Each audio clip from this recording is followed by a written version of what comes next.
Hi guys, welcome back to this week's edition of Coopaloop 1802. After my last video, I had several questions concerning, firearms choices, firearm purchases, excuse me, and some from some subscribers. And then actually today, I was at a random drug test that I had to take for my work. And I had to download everything that I had in my pockets or on my person, in order to prove that I was not cheating the drug test. And obviously I had to take my firearm off my person. So I got some questions from the individual conducting the urinalysis concerning the firearm that I was carrying, which was this one, which is my everyday carry. But I just wanted to make this video to help you decide, as maybe a first-time gun buyer, or maybe you bought a gun and you aren't satisfied with it and you're wondering what you could change or what you could purchase that you would be satisfied with to help you out. And I just kind of want to go over the types of firearms that I have sitting in front of you. I have one of just about every type of action of handguns laying in front of me, and just want to kind of go over some of the features, kind of what you want to look for, what your intended purpose is for the firearm, and maybe this will help you make an educated decision. And this is pretty much all of the knowledge about firearms that I have gathered over several years. And believe me, I do tons of research. This is my passion. This is what I love, and I am not the most educated on it, but I'm pretty educated on it. So just starting off, we're going to start off left to right. So right here we have the Smith & Wesson Sigma. This is what's known as a striker fired pistol. Inside here is, once you rack the slide, there is a pre-tensioned striker. So basically it's a spring wrapped around your firing pin, and it's already cocked back a little bit, and you release the tension by pulling the trigger. Now, we are clear. This is safe. All of these weapons are clear except for this one, which I will not be pulling the trigger on that one. But anyways, so what this means is that every trigger pull on this weapon will be consistent and feel the same. For example, bang, this causes the slide to go back, chamber another round, and this trigger pull feels the exact same. Okay, you'll also notice there are no external safeties. Your safety is this little lever right here. When this gets depressed, that allows the trigger to move back. Otherwise, that trigger is not going anywhere, which causes you to have to intentionally depress the trigger to fire the weapon. Okay, this weapon right here is also a striker fired pistol. However, it has a manual safety on it, which does not allow the gun to fire unless the safety is depressed. Okay, so the next type of firearm is the double action to single action mode pistol. What this is you have in this particular pistol, a safety slash decocker. So, for example, you've been firing, maybe you fired 1-2 rounds and you're done firing. When you press this lever down, it decocks the weapon without sending a round downrange. Let me do that again, and let me hopefully demonstrate a little bit better. So, what it does is it drops the hammer and puts a metal plate in front of the firing pin where it will not fire. Okay, what is the purpose of this, is what you're asking yourself. Alright, so your initial shot, you aren't going to cock the hammer, you're going to pull the trigger and it's going to cock the hammer. And this trigger pull is about 10 pounds, if I had to guess. I don't have a trigger scale, but judging by triggers I pulled, it's about 10 pounds. Now, once you fire, that first round, the slide reciprocates and cocks that hammer. The subsequent trigger pulls, probably around 2 pounds. Now, the benefit to this is, your initial trigger pull, you're all hopped up on adrenaline, somebody just jumped you and you pull your gun, and maybe you don't intend to fire. You are not going to pull this by accident. It's not light. You have to pull this on purpose. So that is a benefit. It's one of the reasons the military uses it. However, it's a lot more difficult to master that initial trigger pull, especially when the second trigger pull feels completely different. Additionally, so this little hammer drop safety, I run this gun like this.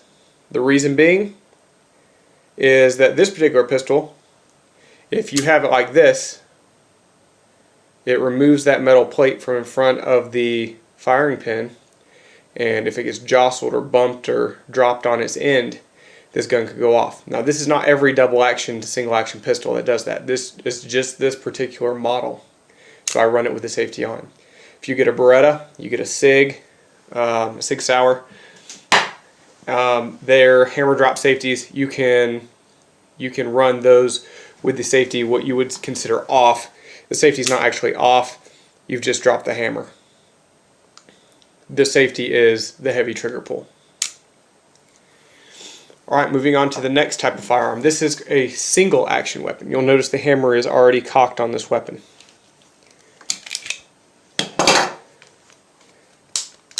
Alright, it's empty. Alright, the reason that the hammer is cocked on this weapon is on a single action weapon, the trigger pull is generally a lot lighter than a striker fired weapon. So because it's lighter, it causes the need for a manual safety. So in order to fire this weapon, you have to place the safety off before you can pull the trigger. Now, safety's on, nothing will happen. Alright? Like I said, the only difference between this and this is that the trigger is a lot lighter. And because that trigger is a lot lighter, you need the manual safety. Additionally, you can't fire this from the hammer down position. Once you do that, it won't fire. So you need to cock it before it will fire. Some people like this. The benefit of the lighter trigger is generally lighter triggers are easier to shoot. However, I don't like a manual safety on my gun. The reason being, I have been around many instances, and now this is only target shooting, where an individual grabs a gun with a manual safety, they point the gun at the target, they pull the trigger, and nothing happens. And then the next thing they do is they look at the gun and try to figure out what's going on. Well, I can tell you right off what went on. They didn't take the safety off the gun. Now, in a situation where your life's on the line, you've already got a bullet in between your eyes. I would much rather have something where I don't have to take a safety off, such as this firearm, to defend my life with, under stress. Now, don't get me wrong. This weapon, this weapon, and this weapon all have external safeties. In the military, I use a weapon with external safety. What you have to do then is you have to train with that safety, and it has to be intuitive that you take that safety off, you're about to ready to use that firearm. If you don't do that, then you're basically setting yourself up for failure. You are setting yourself up for a position where you could be put in danger and you're going to die with a gun in your hands. You might as well have saved your $400 or whatever, how much you spent on that gun, and not even carry it. You need to train. You need to be proficient with your firearm. Okay, now moving on to the last action, and this is going to cover revolvers, and this is going to cover what's called a double action only semi-auto pistol. And what that does is, okay, for a revolver, you can obviously shoot it single action, which is pulling the hammer back and then firing, or you can shoot it double action, which is the whole firing sequence is by pulling the trigger. Okay, now there's two benefits, or I should say one benefit and one negative to that. The benefit is this is a highly reliable firearm. Generally every time you pull the trigger, it's going to go bang and you know it. The negative, heavy trigger pull. So like the initial trigger pull on this, heavy. On this firearm, every trigger pull is heavy. Now you can get proficient with it. This is my brother's firearm, and I believe the last time we shot, 7 yards he was doing pretty good on rapid fire, and then he backed up to about 20 yards, and he was pinging a torso-sized target at 20 yards. Is that sniper or quality or what have you? No, but for concealed carry handgun accuracy, that's pretty good. Like I said, it all comes down to training. Now, if you're watching this video, you're most likely new to the gun community, new to the gun world, and you're like, what should I start off with? I highly recommend, if you haven't been able to figure it out already, a striker-fired pistol with no external safety. The reason being is the simpler the better. The caliber I recommend is 9mm. 2 reasons. Number one, it is cheap. If it's cheap, you'll practice. If you practice, you'll get good. Number two, it's not too snappy as to cause a flinch or as to intimidate someone who has never fired a gun before, and you're able to stay relatively comfortable shooting it. The muzzle blast isn't too much, and overall it's relatively pleasant to shoot. So it's inexpensive and it's pleasant to shoot. Additionally, looking at data from the FBI on one-shot stops, 9mm versus 40 versus 45, there's almost no difference in the data regarding one-shot stops. That is, one bullet stopping a bad guy between those 3 calibers. So, I mean, this is a 45, this is a 40, this is a 9mm. I have them all, and honestly, I enjoy shooting the 9mm the most. I definitely enjoy buying it the most because it takes the least out of my wallet. Now, of those 3, you know, choose any of them. That they will all work great. Now, what I will say, the larger you go up in caliber, the fewer rounds you can carry.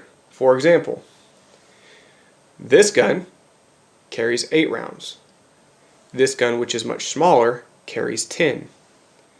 This carries 15, and so on and so forth. Anytime I can, I'm going to carry more rounds. That's more options. That allows you to perhaps extricate yourself from a situation better. Now, I know there are several people that I know that are highly trained. They have been around firearms for their whole life, and they love guns like this, and that's okay. We're going to touch on that later. This video is mostly aimed at new gun buyers, and here are some features that you should look for in a new gun. So, like I said, I want to kind of steer you away from the double action to single action. It's hard to get used to. Now, we use it in the military because of, like I said, that first trigger pull is heavy, and it's going to keep you from cranking off a round with your adrenaline pumping. So I think your first pistol should be striker fired. It's going to be the easiest to learn the trigger.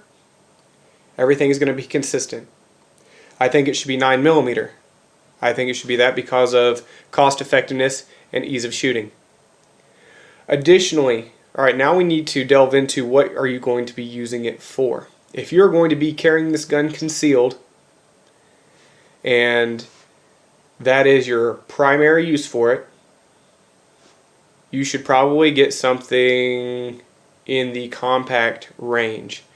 Now, Ruger says this is compact. They say this is small. It's short. I don't know if it's compact. It's pretty thick. Sticks out from your body pretty far. I would recommend something single stack. So when I say single stack, let's just take a look at this magazine right here. So this is what's called a double stack magazine. This up here is 1 round, and then from here on they stagger all the way down. Alright, single stack is more like this, where they just 1 round on top of another. Alright, so if you get something that's single stack in 9mm, it should be pretty slim, okay? And that is what I would use for something that is a concealed carry. If you can only buy one gun, buy something that's single stacked and slim. But I would also advise that you find a gun that also has, here, this one, a rail. The reason being is that will allow you to mount a light on it. And if you can only buy one gun, you want to mount a light on it for your home defense option. So you hear a bump in the middle of the night, and you need to see what you're shooting at. You don't want to accidentally, shoot your kid, shoot your dog or something. You're groggy and you can't see. You need to have a light. Put a light on your gun. Now, say, but Coop, you ain't got a light on your gun. I know, working on it. Until such time, I carry this with me, keep it on the nightstand at night.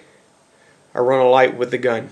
I would prefer to have something on the bottom of the gun, but for right now, money constraints say I'm running a light with a gun. So, for example, something like that.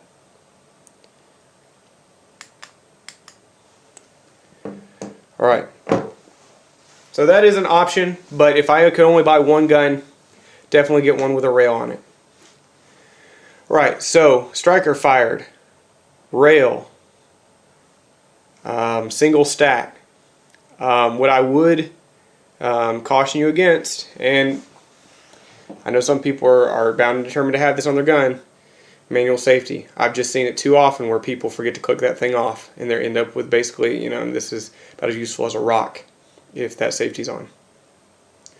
Now if you are bound and determined to have a safety, I think this weapon is an excellent choice, because if you ever don't want to run the safety, you can click that safety off and all of a sudden this is essentially a Glock. That little lever on the trigger is needed to be depressed in order to actuate that trigger, and that is plenty safe enough. As long as you keep your finger out of that trigger guard, that gun will not go off. These guns are built to be dropped. These are built to withstand all sorts of abuse and not go off. The only way they will go off is if you pull that trigger. So if you need the added comfort of a safety, if that is something that you need, I recommend this gun right here. Springfield Armory also makes a slimline pistol with a grip safety. So this is a grip safety. That must be depressed before the gun will go off. That is a safety they incorporate. And then I know Ruger makes some slimline pistols with some manual safeties, if that is something that you need for peace of mind. I think that you would be better served to train, get comfortable with your weapon, and have your peace of mind given to you knowing that you're proficient with your weapon rather than relying on some machinery. But if that's something that you need, and I know some people do, these are some good options. Alright, so now that you know how all these weapons function, and you know my recommendations: striker fired, 9mm, no safety, something with a relatively good trigger. So I've talked before in another video, this is Smith & Wesson Sigma. This trigger is absolutely horrendous. It's mushy, it's gritty, it's heavy, and what that causes to happen is when it's heavy, you tend to shift the weapon left or right, up or down, because you're straining with your wrist, and it causes the gun. I'm exaggerating here. It might just be like this, that much, and that can throw you off 6 inches off your target. What you want is something with a predictable trigger, something that you know when it's going to go off, and something that you can control. I personally highly recommend the Glock. I've shot several of them. I love the trigger on them. It may be about 5-6 pound trigger, but it breaks in a predictable manner.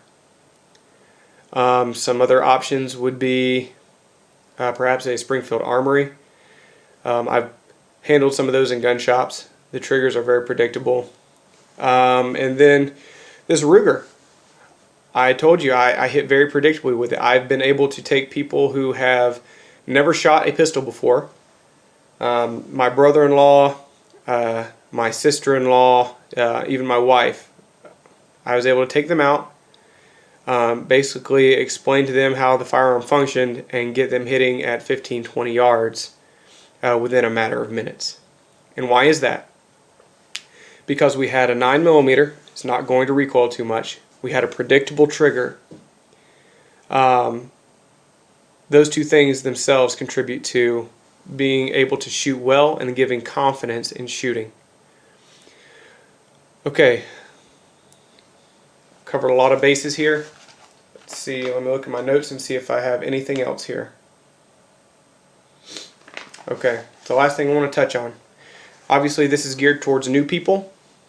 Those of you who are experienced in firearms. Sometimes you want to buy a firearm that just scratches an itch. And honestly, for me, that's what this weapon was. I bought it on a whim because I had done some research. It looked like fun, and it was. But then it just happened to fit into my everyday carry system because of its size. I know many guys that they'll carry these. That is not a practical gun to carry. I'm sorry. If you're mad at me, good. Comment below. I'll enjoy reading your comment. But you know, if it scratches an itch, if it's something that you enjoy to carry, if you just like that heft, yeah, it shoots great. The trigger's fun.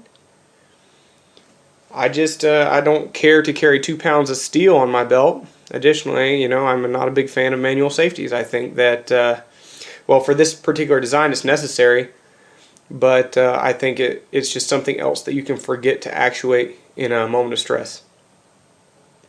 Lots of people, when they're new, they'll buy these type guns. You know, some people, they love revolvers. My brother, he loves revolvers. That's why he got this. It's a 7-shot Taurus revolver. And I know you guys out there who love to hate on Taurus. I'm telling you, this gun was accurate out to 20-25 yards, and has been 100% reliable so far. So you can hate on them all you want, but my experience with Taurus revolvers, 100% reliable. But lots of people, when they're new, they want to buy a revolver, and just know you got to train with it. You got to train to get good with it. That trigger pull is something that that can be a little difficult. So, like I said, for beginners, 9mm striker fired handgun. If you can buy more than one handgun, and you want to carry one to carry with you every day, you can buy the single stack. And then maybe for home defense, if you want to buy something that's a little bit more high capacity, such as this with a 15 rounds, or this has a 17 round mag that you can get with it too. Believe me, I love those standard capacity magazines. I'm not going to say high capacity because that just gives a California and New York leg to stand on. So yeah, standard capacity magazines, about 15 to 17 rounds. Alright. So that is my recommendations. Take this with a grain of salt. Like I said, I am not the firearms expert. I know a lot. I've been around firearms a lot. I read a lot. I watch a ton of YouTube videos by people who are way smarter than me. And then I go out and test some things for myself, which is why I can say, you know, hate this, tolerate this, carry this, love most of this, better than is talked about on the forums. But yeah, what I would like you to do as a viewer, I want you to comment below on YouTube and just kind of give me your impressions of what you think about all of these concepts between the striker fired single action, double action single action versus a double action only. Additionally, we can talk about calibers. I know that's always a big discussion among people. I mean, this is a 9x18. That's 9x18 Makarov, Russian round, just a little bit above a 380 in power. And you know, that's what I carry. Why do I carry it? Is it better than 9mm? No. But this gun is easier to carry than that 9mm. And those are some of the things you got to think about. So hopefully this is some good information for you. I know I've rambled on long enough. But like the video, Let me know if this was useful information. Share it with your friends who may be new to guns and may be considering their first handgun purchase. And I will see you in the next video.